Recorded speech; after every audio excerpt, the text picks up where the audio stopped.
오늘 본문의 말씀을 통해서 꺼지지 않는 예배, 거룩으로 가는 길이란 제목으로 여러분과 함께 말씀을 나누기를 원합니다. 우리는 매주 주일마다 모여서 예배를 드립니다. 찬양을 힘차게 부르고 때로는 하나님 앞에 머물러 기도하기도 합니다. 그리고 하나님의 능력 있는 말씀을 듣습니다. 겉으로 보기에는 예배는 잘 진행되는 것 같아 보이고 전통과 형식에 맞게 지켜지고 있는 것 같습니다. 그런데 문득 이러한 질문이 떠오릅니다. 우리의 예배는 이러한 일정한 의식의 번복에 불과하지 않는가라는 것입니다. 레위기에서 말씀하시는 이 5가지 제사가 우리의 삶 속에 꺼지지 않고 타오르고 있는 예배일까? 이것을 제 스스로 질문하게 됩니다. 우리가 드리는 예배는 때로는 이 두 갈래 위험에 직면해 있는 것 같아 보입니다.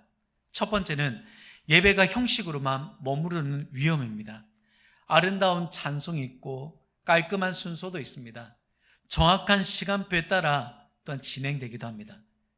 그런데 나의 가슴이 잠들어 있고 일상에서 믿음의 불꽃이 꺼져 있다면 나는 형식적 예배 가운데 머무르고 있을 확률이 높습니다. 다른 하나는 개인적 감정에 지나치게 의존하는 위험입니다. 강렬한 감동이 있을 때는 뜨겁지만 감동이 사라지면 신앙도 함께 식어버린 예배라면 나 개인의 감정에 의존한 상태일 수 있습니다. 문제는 이 두 극단 사이에 성도님들이 길을 잃은 채 주일의 예배와 평일의 삶이 분리되어져 있는 것 같아 보입니다. 우리는 교회 안에서만 거룩히 예배하고 직장과 가정 안에서는 다른 삶을 사는 모순에 익숙해져 있습니다. 이것이 해결되지 않으니까 많은 사람들이 공통적으로 말하는 것이 삶과 믿음이 너무 괴리감이 크다라는 것입니다. 예배 시간은 공연으로 전락된 지가 오래고 신앙은 삶의 한 영역 가운데 이미 축소되어져 버렸습니다. 이 분리는 결국엔 공동체의 정체성과 여러분과 제가 고백하는 이 증언들을 어느 순간 약화시켰습니다. 그리고 세상 속에서 하나님의 통치가 드러나는 것을 가로막아 버렸습니다. 그러면 우리는 이렇게 질문할 수 있겠죠. 그럼 목사님, 꺼지지 않는 예배는 무엇입니까? 거룩으로 가는 그 길의 예배는 무엇입니까? 라는 것입니다. 여러분, 꺼지지 않는 예배는 하나님과의 관계가 시간과 장소를 초월하여서 지속적으로 연결되어지는 삶이에요. 이는 예배당의 불빛이 꺼진 뒤에도 일터와 또한 여러분의 집안, 또한 공동체에서 동일한 경외의 또한 예배 태도로 하나님을 섬기는 것을 의미하는 것입니다. 성도 한 사람의 삶 속에서 말씀의 권위가 살아 움직이고 사랑과 정의가 실천이 예배의 연장선으로 여러분 드러나게 될 때 우리는 꺼지지 않는 예배를 경험하게 되는 것입니다.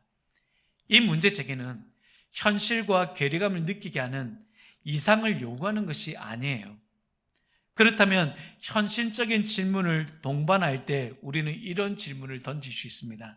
우리의 예배가 꺼지지 않게 하려면 무엇이 변해야 하는가? 설교와 찬양의 내용은 어떻게 삶의 실천으로 이루어져야 할까? 공동체는 어떤 훈련을 통해서 이 신앙의 지속성을 보장할 수 있을까? 그리고 나는 매일 어떤 예배 불씨를 지켜나갈 것인가? 라는 것이 우리의 현실적인 질문이 되어야 합니다. 만일 예배가 우리의 삶을 바꾸지 않는다면 우리는 거룩한 연극을 하고 있을 뿐입니다. 이것만큼 비극적인 현실이 없죠. 그러나 나의 예배가 삶을 태우고 공동체를 변화시키고 세상의 빛과 소금으로 증언이 된다면 그 예배는 여러분 꺼지지 않는 그 불꽃이 활활 타오르는 예배가 되는 것입니다. 여러분, 하나님께서는 이 예배를 우리 가운데 이루기 위해서 지금 레위기 말씀을 계속해서 허락하신 거예요. 그 사실을 우리는 지난 시간 동안 레위기를 통해서 피와 짐승, 제사, 정결 규례들을 살펴보면서 우리와 어떻게 연결된 부분들이 깊게 이루어져 있는지를 알게 되었던 거예요. 레위기의 전체적인 구조를 이해하면 제사 규정집이 아니라 하나님의 백성이 어떻게 살아야 하는지를 보여주는 거룩한 삶으로 나아가는 교과서입니다. 레위기 전체 구조 속에서 우리의 예배와 삶 속에서 어떤 순환을 이루고 있는지 여러분 볼게요. 레위기의 중심에는 여러분 1장에서 7장까지 5대 제사가 있고 또한 16장에서 17장까지 속죄일과 피가 있습니다. 이게 레위기의 중심이에요. 자, 레위기의 중심에는 1에서 7장과 16장과 17장에 있습니다. 자, 이 중심을 두고 하나님이 어떤 순환을 이루게 하시냐면 레위기 11장에서 15장은 우리 평상시의 일상의 삶에서 거룩함을 지켜내는 정결 규례가 기록되어 있습니다.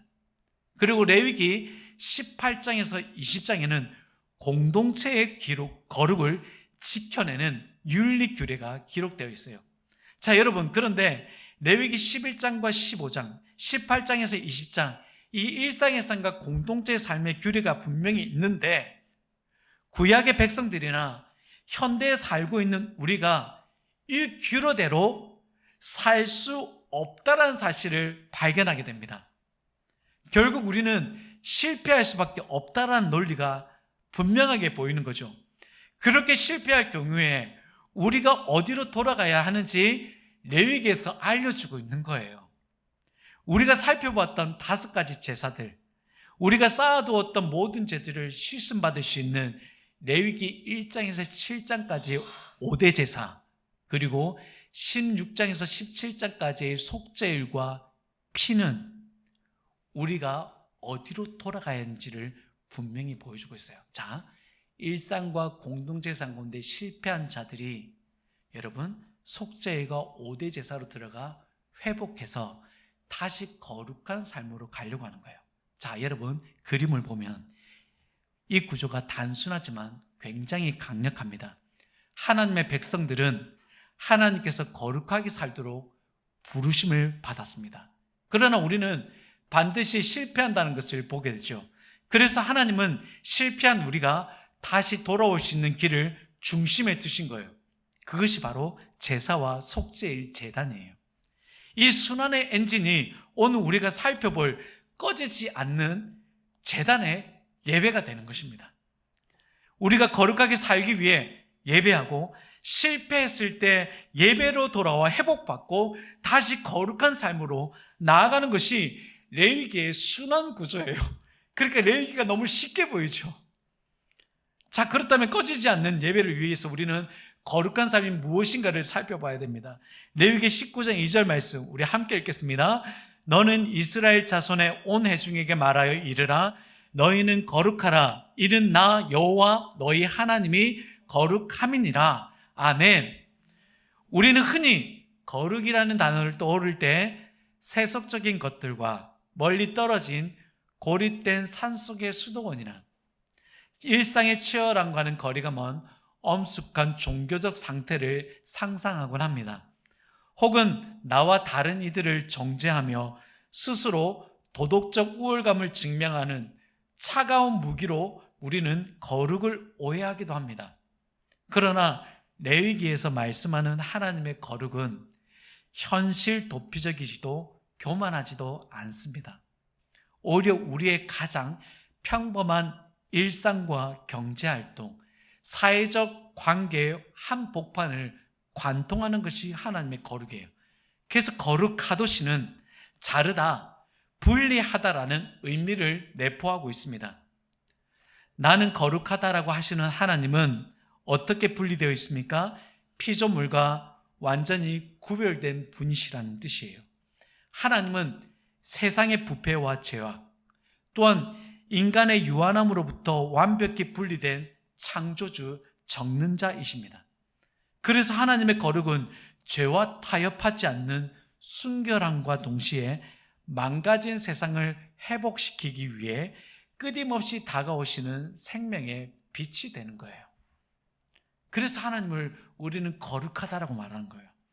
하나님은 스스로 거룩하시기에 그분의 백성, 언약을 맺은 백성들에게 동일한 생명의 본성인 거룩을 요구하고 계십니다. 내가 거룩하니 너희도 거룩하라.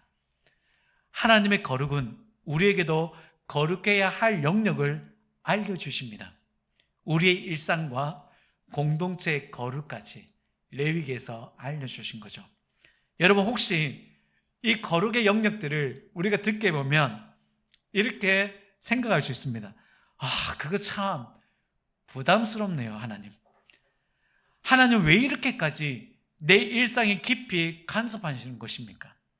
먹는 메뉴 고르는 거, 화장실 가는 거, 부부 사이 일이나 사회생활까지 하나하나 다 명령하시는 걸까라고 부담스럽게 느껴질 수 있습니다.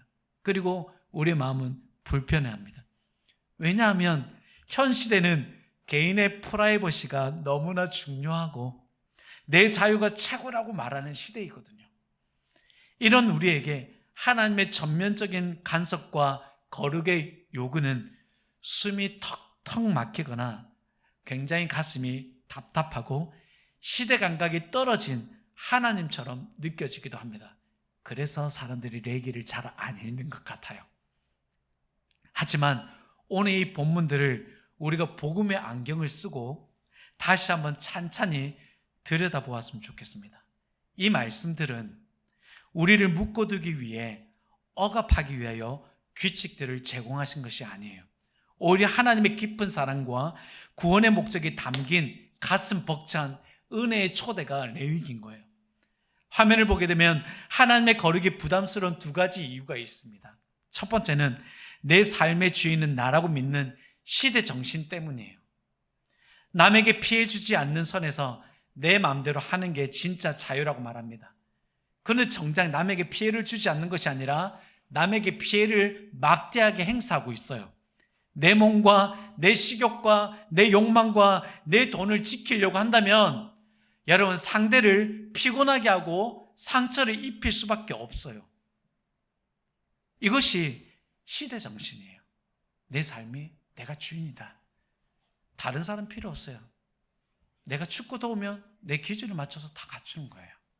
이것이 예배의 현장 가운데서도 그대로 나타납니다. 그래서 내 욕망보다 거룩을 요구하시는 하나님의 말씀 앞에서는 내 자유를 빼앗기는 족쇄처럼 느끼면서 하나님을 반발하는 거예요. 둘째로는 죄로 인해 타락한 우리의 삐뚤어진 본성 때문입니다.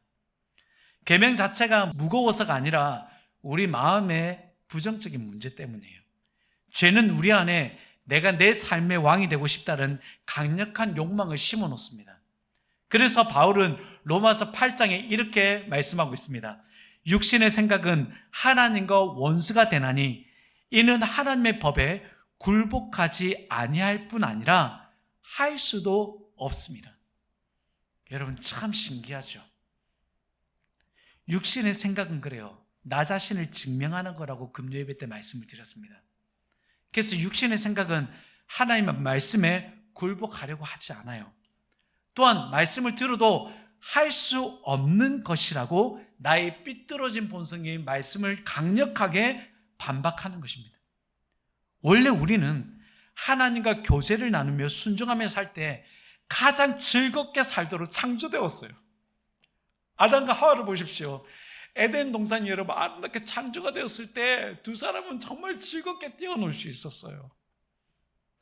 그런데 그들 안에 부패된 본성과 자신이 그 동산의 주인이라는 생각 때문에 하나님 앞에 숨어버렸잖아요. 그 즐거움이 한순간에 가두어져 버린 거예요. 하지만 죄 때문에 하나님의 다스림을 억압으로 오해하며 살게 되어버린 겁니다. 게다가 11장에서 15장까지 정결 규례들을 가만히 들여다보면 부정하다, 씻어라, 격리하라는 말밖에 없습니다. 여기에 즐거움이 어디 있습니까? 정말 그럴까요? 여러분, 음식 규례만 보더라도 까다롭게 숨막히는 통제 같아 보입니다. 이거 먹지 말아라, 이것은 부정하다. 하지만 노예 근성을 가졌던 이스라엘 백성들은 아무거나 먹는 사람들이었어요. 그런 사람들을 하나님이 데려오셔서 VIP를 위한 커스텀 식당 관리를 해주신 거예요. 여러분, 따로 구분해서 VIP들만 먹을 수 있는 음식들을 하나님 관리해 주신 거라니까요. 출산 규례는 어떻습니까?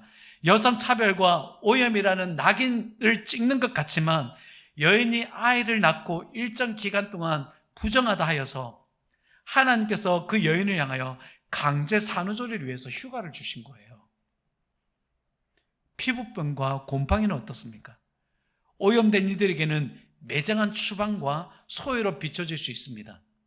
하지만 죽음의 바이러스가 공동체 전체를 무너뜨리지 않기 위해 하나님께서는 철저한 방역 시스템을 구축해 놓으신 거예요.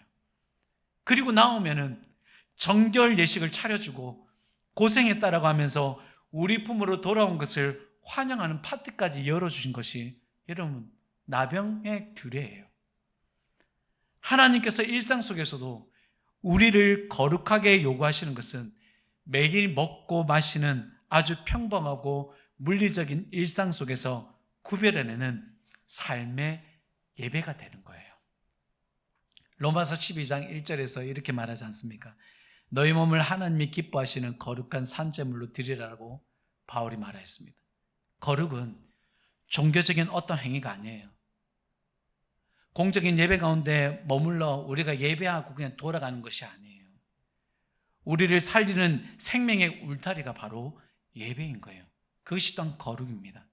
레위기 18장에서 20장을 보게 되면 개인의 죄가 공동체의 전체의 생존과 직결된다는 것을 알게 해주세요.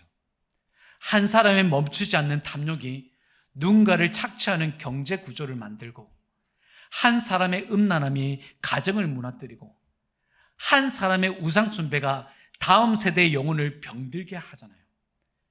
가나안의 그 부패한 문화들을 엄격하게 하나님이 막으신 이유가 죄의 무서운 파괴력으로부터 우리를 보호하기 위한 것이었어요. 그래서 하나님은 가나안 땅에 들어가기 전에 그 가나안 땅 사람들이 그 각자의 산당에 섬겼던 우상들을 섬기지 말라고 분명히 말씀하시면서 내가 정한 곳에서 하나님께 예배하라고 하나님이 강력하게 말씀하셨어요. 여러분, 이 모든 규례가 우리가 억지로 해내야만 하는 숙제였다면 우리는 평생 죄책감에 짓눌려 살았을 거예요. 하지만 십자가 복음 안에서 거룩은 놀랍게도 더 이상 짐이 될 수가 없습니다. 하나님은 이스라엘 백성을 아무 자격이 없을 때 일방적인 은혜로 먼저 구원해 주셨습니다. 그리고 그 이후에는 비로소 이제 내 가족이 되었으니 이렇게 살자라고 부르신 거예요.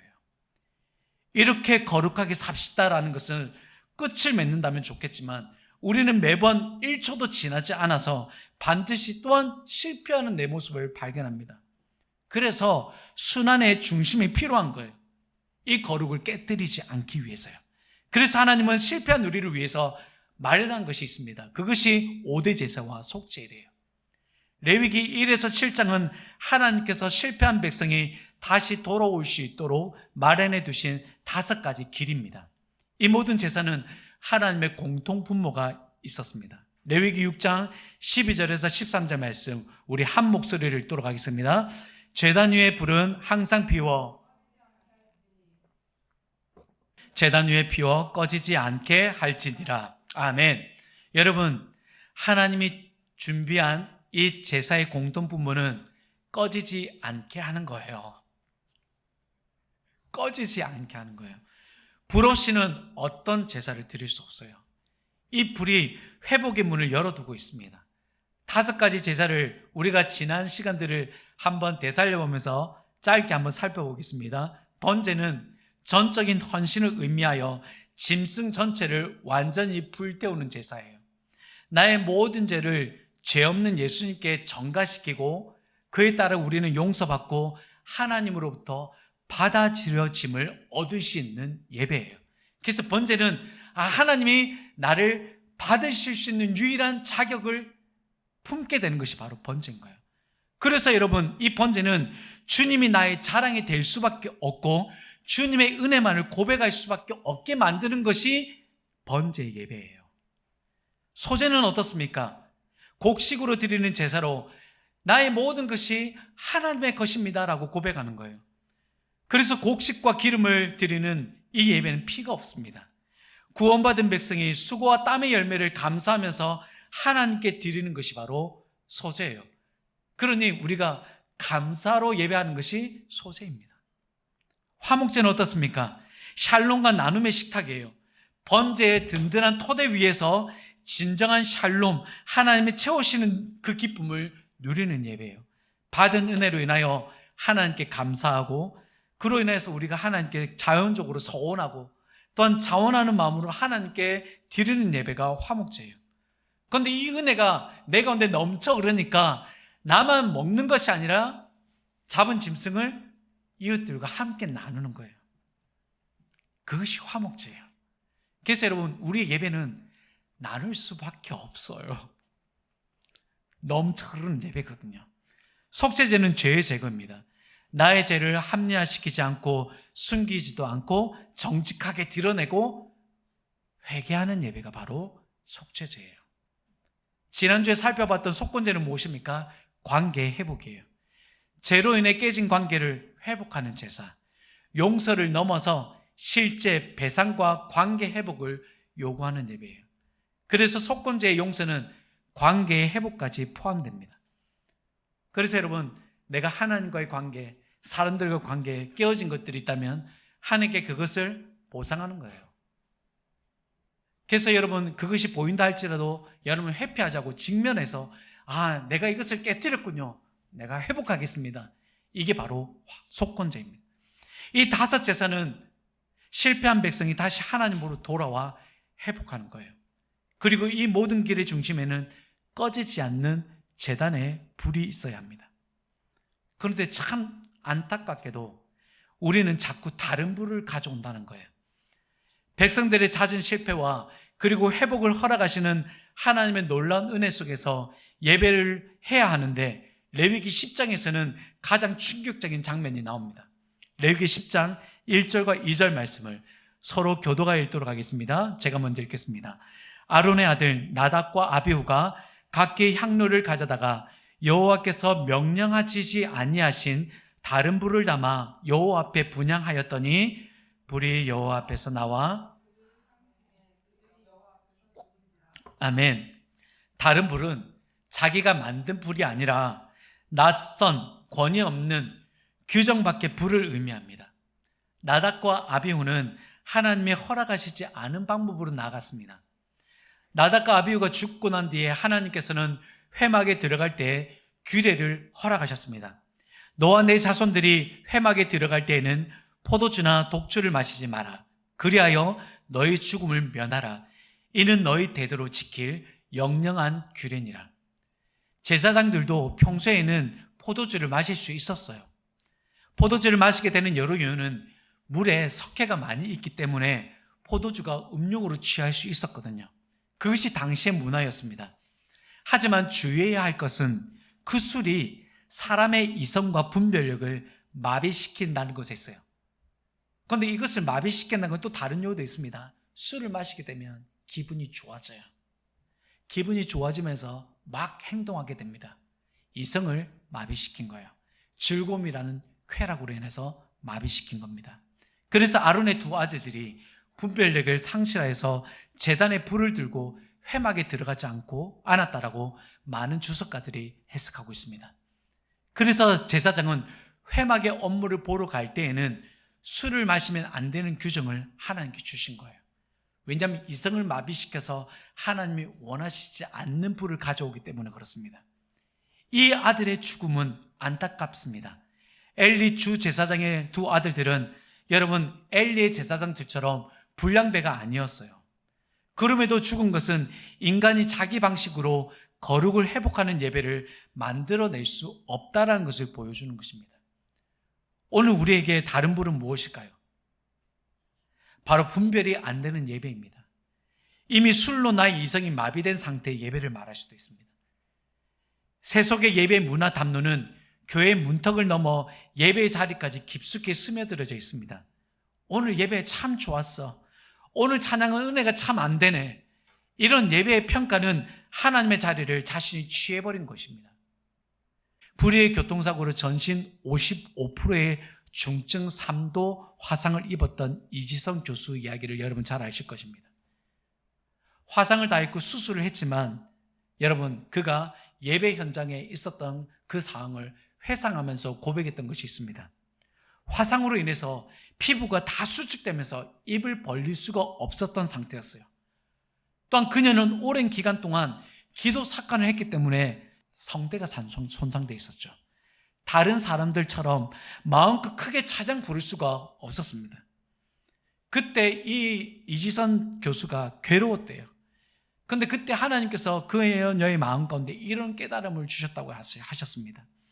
입을 벌릴 수도 없고 목소리도 나오지 않았지만 내 안에서 터져 나오는 눈물과 작게 내쉬는 호흡 하나하나가 하나님을 향한 찬양이 되었다라고 하였습니다. 나답과 아비후는 아론의 아들들로 제사장의 위임식을 마친 영광에 취한 아들들이었습니다. 하지만 자신들이 편한 곳에서 인위적으로 피워낸 불, 출처를 알 수 없는 세속적인 불을 하나님 앞에 들이내밀었습니다. 우리 역시 나답과 아비후처럼 내 마음대로 하나님을 통제하고 내 방식대로 예배를 조립하고 싶어하는 뿌리 깊은 우상숭배의 본성이 있음을 발견하는 거예요. 그러므로 우리가 드려야 할 예배는 인간적인 화려함이나 세속의 담론을 섞어 만든 다른 불을 여러분 과감하게 꺼뜨려야 합니다. 강단과 예배 자리에서 내 생각과 내 이념, 내 기호라는 불씨를 들고 나가는 것이 아니라 나의 일상과 공동체에 해를 끼친 부분들에 대하여 상한 마음을 가지고 하나님께 나가는 거예요. 그때 예수 그리스도의 십자가에서 타오르는 은혜의 불씨가 우리의 모든 부정과 실패를 회복하여 내 마음 가운데 있는 상한 영혼이 참 생명으로 나가는 하나님의 인재가 있는 예배가 이루어지게 될 것입니다. 사랑하는 여러분, 이 예배가 우리 가운데서도 거룩을 회복하는 데 있지만 하나님은 그 완전한 회복을 위해서 대속죄일과 예수님을 통해서 완전한 회복을 이루셨습니다. 순환의 중심에 있는 것은 5대 제사만이 아니라고 말씀드렸죠.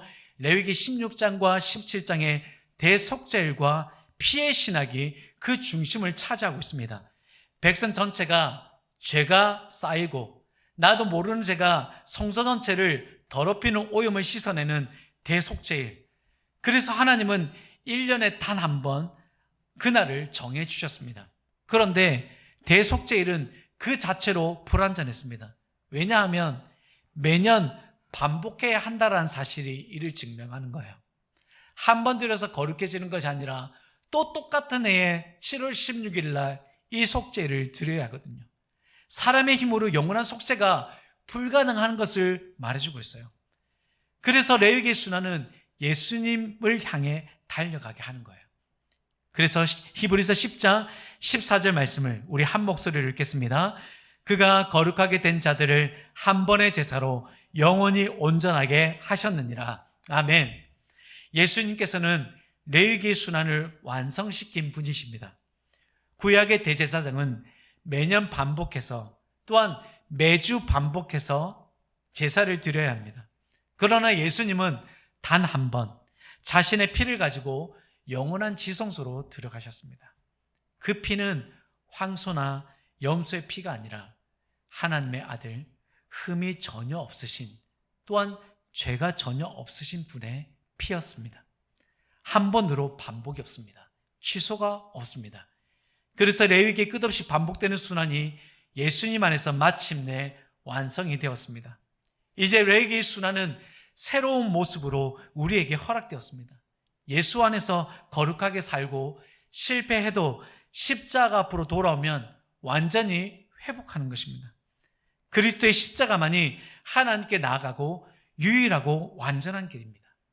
말씀을 맺겠습니다. 레위기 11장과 15장, 18장에서 20장은 말합니다. 거룩하라. 우리 모두 이 말에 거부하지 않고 믿음으로 반응하며 고개를 끄덕일 수 있습니다. 하지만 결국 우리는 실패합니다. 실패한 우리들을 위하여 하나님께서는 회복의 장을 만드셨습니다. 레위기 1장에서 7장의 5대 제사와 16장과 17장의 대속죄일입니다.